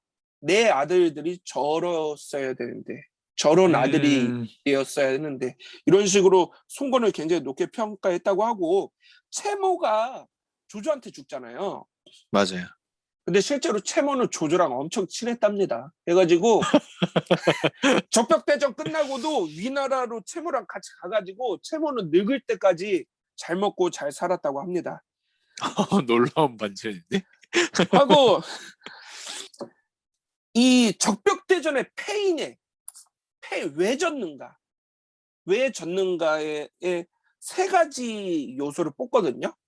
첫 번째는 일단은 조조군이 형주병사들이 한 3분의 1, 3분의 2 정도 되잖아요. 넓게 치면은 수군이. 그렇죠. 형주 수군을 가지고 조조의 전략이 형주 수군을 가지고 이기자였거든요. 근데 형주 애들이 갑자기 오늘 말을 얼마나 듣겠어요. 그러니까 맞아. 충성도가 굉장히 많이 떨어졌다. 이거의 패인이 일단 첫 번째고 두 번째는 기동력이 조조의 전술은 빨리빨리 가서 쳐서 죽이는 건데 기병을 못 썼다. 기병을 못 쓴 게 조조의 두 번째 패인. 그리고 세 번째가 가장 큰 패인이었다고 해요. 뭐냐면은 그 아까 제가 장난말로 했지만 오나라 단명설이 있잖아요. 그 이유가 네. 뭐냐면은 오나라는 큰 강을 끼고 사는 나라잖아요. 그래서 그렇죠. 물고기를 많이 먹었단 말이에요. 근데 물고기에 기생충이 좀 많았다고 합니다. 그 당시에. 그리고 그 기생충을 어떻게 처리할 수 있는 방도가 없었을 테고 그래가지고 그런 걸로 인해서 많이 빨리 죽었다는 설이고 그거와 일맥상통하게 다른 지역의 사람이 와가지고 거기에 머무르면서 결국에 전염병이 돌잖아요. 이거 영화에서도 나오는 장면인데 실제로 가장 큰 패인은 전염병 때문이었다라고 봅니다. 해가지고 이거는 이제 오나라 역사서에도 써져 있는 내용인데 오나라에서 직접 자신들의 활약을 표현한 게 아니고 전염병으로 인해서 위나라가 많이 약해 있었다 이렇게 써놨어요. 해가지고 오나라에서 그렇게 썼을 정도면은 전염병의 그 여파가 어마어마했다. 그래갖고 이걸로 인해서 위군이 그 똑똑하고 그 올스타가 왜 졌겠어? 멍청해서 졌겠어? 이건 아니다 그치. 이거죠. 전염병을 보통 이런 거를 실제 역사 보면 왜 지냐면요. 인간이 어떻게 할 수 없는 천재지변 때문에 져요. 맞아. 병사를 이 당시에 막을 수가 없잖아요. 병사 아니면 바람, 태풍 뭐 이런 것 때문에 진단 말이에요. 해가지고 그 위대했던 위나라가 우한테 진 거는 전염병이 좀 컸을 것 같다라는 그런 평가가 강합니다. 그리고 또 한 가지 뭐 저도 소리를 하면서 보니까 적벽대전, 그리고 적벽대전이라고 할 정도로 이 적벽에서 전투는 너무나 유명한데 이 실제로는 이 역사 속에 있는 기록은 그렇게 많지는 않다고 합니다. 그래서 정사에서 보면은 가후전에만 등장할 뿐이라고 이렇게 써놓으신 분도 있고, 그리고 아니면은 뭐 송건의 오주전, 유비의 선주전, 제갈량전, 주유전, 노숙전 어디에도 자세한 기록은 없다고 하더라고요. 많지는 않다고 하더라고요. 그러니까 너무 유명한 거에 비해서는 기록이 너무 없다. 그 나관중이 엄청 잘 쓴 거죠. 대단한 나관중이 사람이야. 다 그러니까 거의 대부분 이 연안계도 뻥이고 고육지책도 뻥이고 뻥이고, 다 뻥이야. 대부분 다 뻥이야 그냥. 다 뻥이야. 근데 그 뻥들도 근데 뻥인 걸 알아서 그런지 영화에서 안 넣었더라고. 근데 영화에서 의외로 길게 표현했지만 적벽에서 그 바닷속에서의 그 화공보다도 나중에 이제 유비 용병단 해가지고 쳐들어갔던 그 기병들이 쳐들어갔던 육지전도 굉장히 비중이 크대요. 그래서 근데 그게 나관중은 그거를 과감히 생략했다고 하더라고요. 그래야 극적이니까. 그쵸.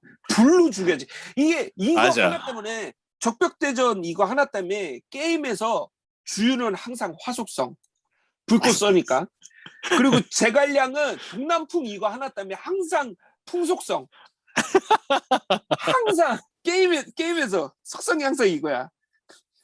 이런 식으로 좀 돼 있는 편이죠. 네, 그 적벽 전투에서 참 인상 깊었던 게 화공이라고는 하지만 진짜 그 이제 오나라 배들이 배 통째로 이제 들이박아서 이제 그 화공을 이제 불을 붙이는 장면들이 있잖아요. 야, 그것도 되게 신선하더라고요. 이야기를 할까 말까 했는데 그 고대 해전이잖아요. 그렇죠. 고대 해전을 의외로 잘 표현한 편이에요. 고대 해전 어떻게 하셨을 것 같아요? 고대 해전? 뭐 이게 요새 배에서 화살 쏘고 뭐 이 정도 하지 않았을까요? 불화살 쏘고. 맞아요. 그러니까 대포가 나오기 전까지는 해전을 어떻게 했을까? 우리가 생각하는 해전은 배가 멀리 떨어져서 서로 대포 쏘는 거잖아요. 맞아요. 근데 고대 해전은 어떻게 하냐면 일단은 기본적으로 활 쏘는 거는 맞고요. 멀리서 화살 쏘는 거가 일단 기본이고 두 번째가 충각전이에요. 가서 부딪히는 거야. 그래가지고 유럽 쪽 배들은 보면은 배 앞쪽에 대부분 부딪힐 수 있는 뿔 같은 게 있어요. 충각전을 할 수 있는 해가지고 그런 거가 다 있고 그리고 이제 당연히 배끼리 부딪힌 다음에 넘어가서 죽이는 거 그것도 많이들 하고요. 그런 식으로 하는 거고 그러면은 해전이라고 해봤자 별게 없네. 뭐 막 대포 쏘고 이런 것도 아닌데 수군이라는 걸 운용할 필요가 있나? 수군이 뭐 오나라가 수군이 셌다 그러지만 뭐 아무것도 아닌 거 아니야? 이렇게 생각하실 수가 있는데 수군이 세다는 거는 뭐냐면은 전술 지휘가 가능하다는 거고 그 수많은 배가 사람 하나 또는 말 하나처럼 움직인다는 거예요. 일사불란하게 움직일 수 있다. 그러니까 나 혼자 이렇게 좌로 가시오 우로 가시오는 쉽잖아요. 나 혼자 우로 가고 좌로 가는 거. 근데 100명이 좌로 가시오 우로 가시오는 힘들 거 아니에요. 그래서 우리 군대에서 맨날 연습하는 거 아니에요. 근데 맞아. 그거를 배 100척이 좌로 가시오 우로 가시오를 해보란 말이에요. 엄청 힘들단 말이에요. 그리고 그 당시 무전기가 있어요? 뭐가 있어요? 뭐로 맞아요. 좌로 가라 우로 가라 할 거 아니야. 대부분 깃발로 하거든요. 깃발로 좌로 가라 우로 가라 이렇게 하는 거예요. 소리도 쓸 수 있는데 너무 시끄러워서 소리는 소용이 없고 깃발로 빨간 깃발, 파란 깃발, 흰 깃발 해가지고 좌로 가라 우로 가라. 그리고 그 훈련이 되어 있다는 게 일사불란하게 부대로서 행동을 할 수 있다는 게 그게 수군이 세다는 뜻이에요. 근데 오나라는 그게 가능했다.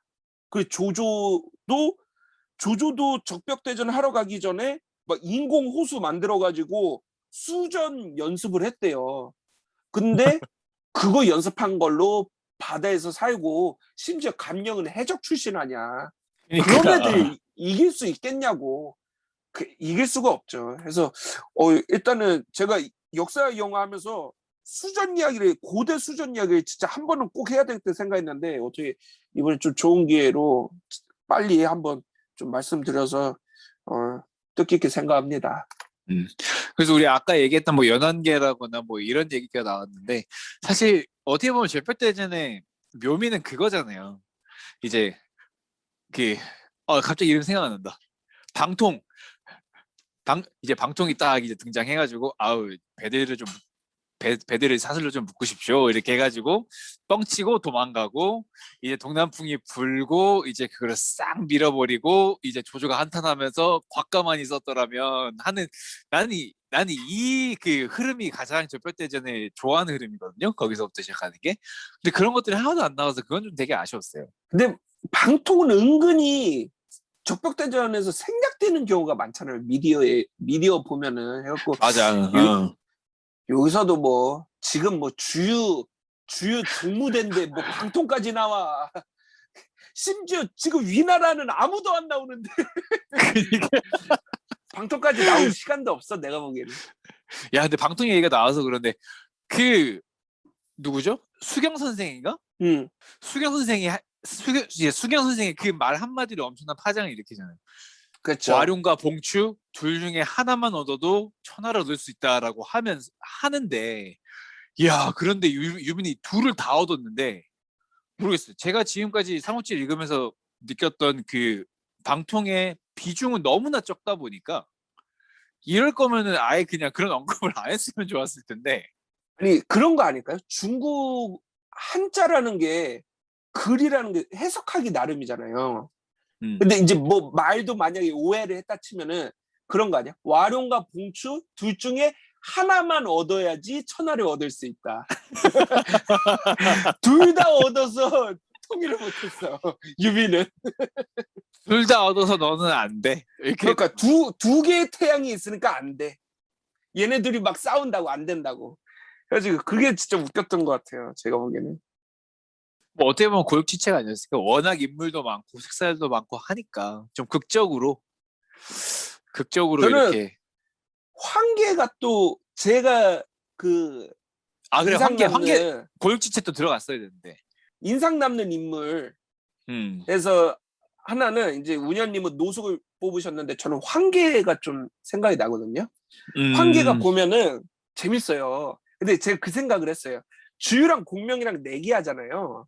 맞아요. 그래가지고 주유가 내기에 진 거 같아가지고 황계한테 칼 주면서 배라고 사용하라고 사용시키라고 했을 때 만약에 황계가 진짜 군인이라서 바로 그냥 기다리지 않고 예, 어. 명을 따르겠습니다 하면서 배워버렸으면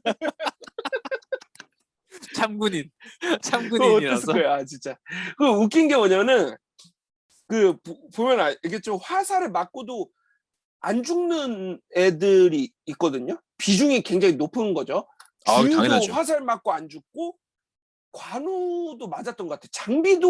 장비는 한 3발 맞았는데 안 장비는 죽더라고. 많이 맞았어. 어. 그러니까 뭐 그냥 고슴도치야 걔는. 하고 황계가 보면은 불꽃 아 붙인 맞아요. 배를 쳐들어갈 때 화살 맞거든요. 그 음 화살 맞고 물속으로 빠져요. 맞아요. 근데 역시 그 오나라 군사라서 아주 다이빙 하듯이 자세 잡고 떨어지시더라고. 해갖고 난 죽은 줄 알았어. 근데 아니야. 마지막에 라스트 스테이지 조조랑 마주보고 있을 때 보니까 황계가 서 있더라고. 또 그 사이에 또 수영해서 올라왔네. 올라와서 손만 옆에까지 왔어. 야 역시 야. 백전노장이야. 그 황계는 그 조무 아시죠? 오나라 사천왕 조무 한당 황계 정보인가? 정보 정보 조무 정보. 정보 정보 조무 황당 한당 황계 한계 이렇게가 되잖아. 황계가 그 중에 제일 센 애잖아요. 따지고 보면 제일 으뜸이죠. 유명하잖아. 한계가 예. 으뜸이잖아. 그 진짜 웃기더라고. 네, 그 재밌었어요. 근데 그 고육지책에 대한 레퍼런스를 한번 언급은 해주잖아요. 또 이제 그 맞아요. 주유랑이었나? 주유랑 얘기하면서 뭐 맞아요, 저를 맞아요. 채찍으로 때리십시오 이렇게 하면서 나오나? 그러니까 이제 워낙 저쪽 병사 규모가 많으니까 내가 봐도 그 영화 장면으로 봐도 너무 규모가 크니까 이제 고육지책부터 시작을 하는구나 했는데 안 하더라고. 근데 내가 보기에는 그런 거 같아. 고육지책을 황계가 먼저 하자 그러잖아요. 네. 그러니까 주유가 괜찮은 생각인데 네 입에서 나온 건 안 할래. 자존심 상하는 거지. 내가 하자고 했었어야 되는데 막 이러면서 원래 다른 데선 주유가 먼저 하자 그러잖아요. 네. 그러니까 그게 좀 이상하지 않았나. 저는 한 가지 재밌는 장면을 하나 본 게 있는데 핸델스님 좀 디테일한 거 잘 보시니까 혹시 봤을지 모르겠어요. 그 조조 진영에서 열병 때문에 전염병이 발생해서 막 시체 더미들이 있는 장면에서 되게 이상한 장면이 하나 있거든요. 이 시체 더미를 화타랑 조조가 둘러보는 장면이 있는데 그러다가 이제 시체들이 쌓여 있는 곳을 딱 비춰주는 장면이 있어요. 근데 이게 거의 NG급인데 그 중에 그 시체 더미 중에 한 명이 엎드려서 카메라를 쳐다보고 있어요. 못 보셨어요? 그래요? 네, 나 그거 그런 장면도 있고 그 시체 더미 중에 한 명은 발을 막 움찔거리고 있어요. 아직 덜 죽었나 보지. 그런 발 움찔 정도는 괜찮지 않나? 그러니까 근데 한 명은 카메라를 빤히 쳐다보고 있더라고. 그러니까 내가 봤을 때 거의 그 NG급인데 누군가 발견을 못하거나 아니면 다시 찍을 여건이 안 돼서 이거를 그냥 영화 그대로 찍은 것 같아. 잠깐 아이, 지나가거든요.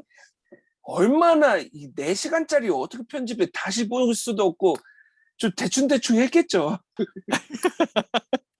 그런 거 아닐까 싶고. 저는 그 또 바뀐 게 하나 있잖아요. 그 아까 말했던 적벽 실제로 가보면은 제갈량이 동남풍 제사 지냈던 곳도 재현이 되어 맞아. 있거든요.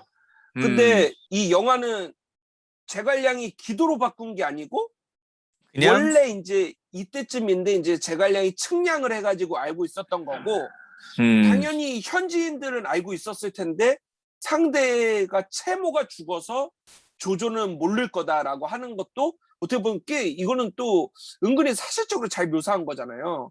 그렇죠. 그래고 이런 연출은 솔직히 좋았고 그리고 동남풍에 불똥한 시간을 번 거. 이게 또 소교한테 하나의 역할을 줬다는 거. 그리고 맞아, 이제 맞아. 그때가 또 의외로 긴장감이 있었던 것 같아요. 차를 막 끓여주고 막 하는 맞아, 거 맞아. 보면은 소교가 갑자기 막 다급해져가지고 여기저기 쳐다보면서 눈치 보고 어떻게든 맞아요. 붙잡아두려고 하는 그게 좀 약간 그 처절함이라고 해야 되나? 그게 좀 그래서 보여가지고 그 점은 되게 좋았어요. 그 소교가 진짜 막 엄청난 미녀 배우 같지는 않은데 너무 이제 마른 배우잖아요. 근데 연출도 그렇고 연기도 너무 여리여리하고 순하고 이뻐 보이게 너무 이게 연출도 너무 잘하니까 진짜 뭔가 경국지색 같이 막 하고 거기에 또 이제 조조가 뿅 가는 연기를 너무 잘하니까 또 그러니까 대박 뭐 그런 거에 있어서는 진짜 잘 했더라고요. 그리고 그 장면 되게 감동적이었어. 그 중간에 왜 한번 이렇게 글 쓴다고 평안 막 계속 쓰고 있었잖아요. 이제 그게 뒤에 나오잖아. 사실은 이제 소교가 미리 이제 주유한테 메시지를 준 거였는데 주유가 이제 소교가 떠난 뒤에 그걸 발견하는 장면이 그거 좀 그래도 쓸데없는 주유의 사적인 이야기들이었지만 그 장면 하나만큼 되게 감동적이어서 되게 보기 좋았어요. 그러면은 이제 아 역시 삼국지에서 조금 아주 재미나게 떠든 것 같습니다. 진짜 뭐 두서도 없이 완전 막 생각나는 대로 계속 얘기를 한 것 같네요. 예, 할 이야기는 진짜 많았는데 와 뭐 삼국지 영화 아직 많이 남아 있으니까 저도 뭐 메모한 거는 뭐 한 3페이지가 넘는데 뭐 반도 못한 것 같긴 한데 저도 이제 어, 뭐 얘기를 마무리해 보면 그래도 저는 이 총평 해주시는 건가요? 총평 전에 하나 더 언급하고 싶은 내용이 하나 음, 있는데 영화를 전체를 보면서 한 가지 굉장히 인상적이고 좀 감동적인 장면이 있었던 게 그래도 이 오오삼이라는 감독이 굉장히 신경 써서 연출한 것 중에 하나가 뭐냐면은 장수들의 그런 활약상들 그리고 뭐 너무나 유명한 제갈량 주위에 대한 묘사 자체는 너무나 뭐 정말 말도 안 될 정도로 화려하게 했지만 그 와중에도 일반 병사들에 대한 그런 묘사도 굉장히 감동적으로 한 부분들이 많아요. 초반에 보면은 이제 유비의 병사 한 명이 막 조제 병사들이 내지르는 창에도 그걸 다 창을 다 자기 몸을 꿰뚫는 아, 창을 맞으면서도 자기가 들고 있는 깃발을 성 아래에 달려가는 조은한테 던져주는 장면이 있어요. 그런 장면이 있고 그리고 이제 적벽대전에서 오나라 병사들 하나하나가 이 몸에 불이 붙고 막 몸에 창칼이 들어오는데도 자기가 들고 있는 기름통을 끝까지 그 위나라 병사 배에 던지는 장면들이 있고 맞아요. 그리고 호르단신 또 위군의 배에 뛰어들어서 몸에 칼이 들어와도 창이 들어와도 다시 한번 그거를 또 터뜨려 버리고 화살 맞으면서 죽어가면서도 방패를 세우고 그 앞에 구조물들을 제거하려고 하는 그런 일반 병사들의 모습을 보여줬는데 야 그런 병사들이 정말 살신성인을 해서 그 전쟁을 위해서 어떻게 보면 그 자기 나라를 위해서 희생하는 모습들을 보여주는데 그런 것까지 신경 써서 해준 연출들이 굉장히 감동적이었고 그리고 결국 영화 전반을 보면은 그 유명한 장수들의 대활약을 통해서 어떤 전쟁이나 전투 자체가 흘러가는 모습들을 보여주는데 하지만 그들이 그 전투를 만들기 위해서는 정말 그렇게 희생했던 살신성인했던 그 병사 하나하나들의 노력과 용기가 있었기 때문에 그 작전들, 전쟁들은 이루어질 수가 있었던 거거든요. 어떻게 보면 그런 것들을 그런 몇 개의 장면들을 통해서 오상 감독이 표현하고 싶지 않았을까라는 생각이 들어서 저는 그 장면들에서 굉장한 큰 울림이 있었어요. 어떻게 보면 실제로 전쟁이 일어난다고 하면 정말 총을 들고 있는 그리고 전장으로 뛰어나가야 되는 그 병사 한 명 한 명들이 만들어내는 게 전쟁이니까 그런 모습들을 보니까 감동적이기도 하면서 어떻게 보면 그게 전쟁이라는 사건의 참상이 아닐까 싶어서 좀 뭐랄까요? 감동적인 포인트들이었습니다. 근데 그런 것들은 진짜 좋은 연출이었고 진짜 병사들이 하나하나 멋있게 나오잖아요. 근데 네. 그분들도 그렇게 생각했을 것 같아요. 야, 내가 553 영화에 야 하면서 자기가 주연발이라 생각하고 하지 않았을까? 아, 내가 음, 주연발이다 막 맞아, 맞아. 그 그럴 진짜 수 있어. 그런 연출들이 꽤 많았었어요. 그래서 야 그런 거 멋있었고 어 이제 저도 뭐 하나 이야기하자면은 이게 아쉬운 거는 결국에 이게 옛날 영화의 한계인데 이제 그때는 두 세력이 싸운다 그러면 성과 악의 대결이에요. 무조건 맞아요. 두 세력은 일단 성과 악이야. 그리고 악은 약한데 비열하고 치사하고 뭐 이런 식이야. 근데 사실상 두 세력이 싸우면은 둘이 비등비등하니까 싸우는 거잖아요. 맞아. 그러니까 상대가 뭐 붙을만 하고 이제 그렇게 각 잡고 싸우는 거지. 그렇죠. 뭐 한쪽이 비열하고 치사해서 이런 게 아니잖아요. 전쟁이라는 거는. 근데 이제 구시대적인 그런 사고의 한계가 조금 보이는 게 조금 아쉬웠고 뭐 조조 세력은 죄다 바보들이고 제대로 된 장수도 없고 근데 요즘 영화는 보면은 두 세력이 싸운다면은 엄청나게 쩌는 두 명이 막 싸우는 거잖아요. 둘 다 음, 괜찮은 애들이 멋있는 애들이 예를 들어서 고질라랑 킹콩이 싸우면 어떨까? 뭐 이런 거잖아요. 그러니까 음, 고질라가 악이고 킹콩이 선이고 뭐 이런 건 아니잖아요. 그래서 그치, 그치. 그런 게 좀 아쉽고 이게 조조 세력이 물론 악하다고 해서 약하지는 않았을 텐데 그런 게 살리지 못했다는 게 좀 아쉬운 연출이고 뭐 당하면서도 그 와중에서도 반격도 하고 수를 나누는 그런 게임을 보여줬다면은 그게 결국에 삼국지의 매력인데 맞아요. 결국에는 삼국지가 매력 있는 이유는 어느 하나의 주인공이 없어서라고 생각하거든요. 맞아요. 그 주인공은 그 삼국지를 보고 있는, 듣고 있는, 읽고 있는 그 사람이 생각하는 찝은 그 사람이 주인공인 거야. 삼국지는. 그렇죠. 그리고 어느 하나가 악이 없어서 악당이 아니라서 매력 있다고 생각해요. 음, 음, 그 때문에 삼국지라는 장르는 이런 면에 있어서 재밌는 건데 하나하나가 다 파고들 게 있어서 하나하나를 다 덕질할 수 있어서 근데 이 영화는 덕질하기에는 그 균형이 전혀 안 맞았고 조금 삼국지의 매력을 좀 뽐내지는 못했다. 이런 작품이라서 좀 많이 아쉬웠어요. 그래서 이 운현님 총평을 한번 들어보면 좋을 것 같은데요. 제가 봤던 이 절벽대전이라는 영화는 일단 뭐 서사 전개에 대해서는 정말 뭐 빵점을 줘도 모자람이 없는 영화예요, 사실은. 너무나 이 스토리에 대한 뭐 제가 늘 얘기하지만 저는 이야기를 많이 보는 사람인데 뭐 영화 자체가 길기도 하지만 뭔가 그 긴 이야기도 집중이 잘 안 될 정도의 서사를 보여주고 있고 그런 면이 뭐 너무 아쉽긴 하지만 우리가 좋아하는 캐릭터 쇼인 삼국지의 그 유명한 장수들, 책사들을 묘사하는 데는 정말 부족함이 없습니다. 정말 오호상 감독이 할 수 있는 그리고 그 본인이 유명해진 그런 재능들을 마음껏 뽐내고 있어요. 우리가 아까 얘기했던 뭐 관우장비 조자룡, 뭐 주의 그런 무력을 뽐내는 부분이라거나 뭐 주요와 제갈량의 그런 비상한 책략들과 전략들 이런 것들을 보는 재미는 분명히 있습니다. 영화적으로 본다면 조금 아쉬울 수는 있지만 삼국지 팬들이 본다면 재밌고 좋아할 요소들은 충분히 많이 있어요. 그런 면에서는 뭐 충분히 합계점을 줄 수도 있을 것 같지만 일단 기본적으로 시간이 너무 길다.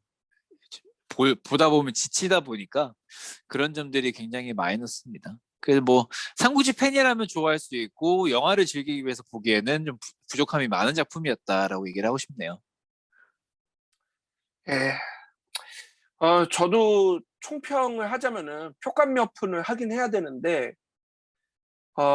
이게 망작이라고 하기에는 아까운 장면들이 꽤 있습니다. 뭐, 운현님이 맞아요. 말씀하신 10만 화살 빼오는 거나, 아니면은 막,